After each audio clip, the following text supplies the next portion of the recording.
so good morning, Mommy Sir. By the way, my name is Kayla Joyce Bautista. Isa rin po akong health and product consultant dito po sa Yaoshi Philippines po. So by the way, Mommy Sir, meron po tayo dito mga guests. Ito po sila, Mama. Sila ma'am po ay magbibigay po ng experience po nila dito po sa paggamit po nila ng Yaoshi High Potential Therapy po, Mama. So by the way po, Ma'am, ano pong pangalan niyo po, Ma'am? Hi, ako po si Christina Arana, 64 years old, Tagalogos, may Kawain, Bulacan. Ayan. So, by the way po, ito po si Ma'am Christina. And then, Ma'am, ikaw naman po, ano pong pangalan niyo po, Ma'am? Chona Trono, ng Dungos, may Kawain, Bulacan. Ayan. Sila po yung mga guests po natin today na magbibigay po ng konting experience regarding po sa paggamit po nila ng therapy machine po, Ma'am. So, by the way po, Ma'am Christina, so ilang buwan na po ba kayo na nag-undergo po ng therapy po dito? 3 months and 1 week. 3 months and 1 week po. So, ano naman po ba, Ma'am, yung health problem po before, nung bago po kayong mag-therapy po dito po sa amin po, Ma'am? Ay, sa aking karanasan, nang ako'y magpunta sa Yaoshi, ang ano sa akin ng doktor ay babakalan ng aking bewang, ang balakang.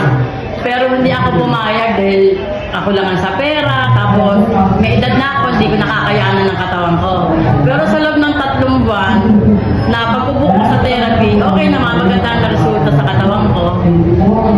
Sa loob po ng 3 months so niyang pag-undergo po ng therapy, yung dati pong dapat babakalan po kayo, Ma'am, pero sa paggamit niya po ng therapy, dito lang po na-solve po yung problem niya. By the way naman po, ikaw naman po, Ma'am Chona.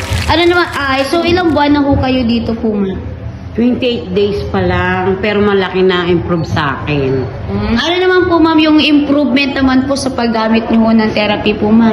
Dati kung may diabetes, tsaka minanas ako kaya ako napunta rito.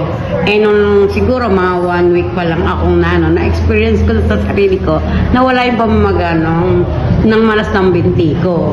Tsaka ting umaga, laging masigla na ngayon ang katawan ko. Hindi ko hinihingal, hindi ako laging nanlalata. Tsaka di na ako laging inaatake ngayon sa puso.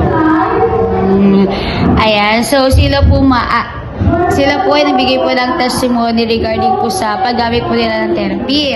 So, thank you very much po mga ma'am sa pagbigay po ng konting testimony po regarding po sa therapy machine po na ginagamit po ninyo. Ayan, so ma'am, ano po ba yung mga masasabi po ninyo sa mga viewers po natin dyan, sa mga nanonood po regarding po sa therapy machine po? Ano po ba yung mga pwede ninyong sabihin? Sa lahat mo ng nagpupunta dito sa therapy, ay magtyaga lang po kayo ng makanta niyo ang kaginhawaan ng inyong katawan. Katulad ko, wala kang in-improve ng aking katawan. Wala naman ako'y mag-therapy. Yes, kayo naman po, ma'am. Ito lang naman po masasabi ko sa mga hindi nagtitiwala. Magtiwala kayo at naranasan ko. Yan po yung recommendation po nila sa paggamit po nila ng therapy. So maraming salamat po sa inyo, ma'am. Thank you po sa